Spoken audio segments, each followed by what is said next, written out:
सवाल, हज में अरकान और फ़राइज़ की वज़ाहत कीजिए। जवाब, हज के कल 3 रुकन हैं। एक एहराम, दिल से हज की नियत करके मुकम्मल तलबिया पढ़ना। बिहिश्ती ज़ेवर, हज के फ़राइज़, वाजिबात और सुन्नतों का बयान।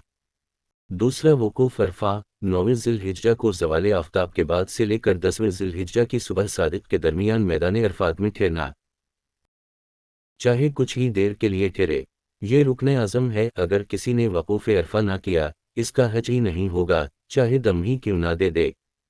तीसरा तवाफ़ ज़ियारत, जो कि वक़ूफ़ अरफ़ा के बाद किया जाता है। जब तक हाजी तवाफ़ ज़ियारत ना कर ले, इसका हज मुकम्मल नहीं होता और बीवी इसके लिए हलाल नहीं होती।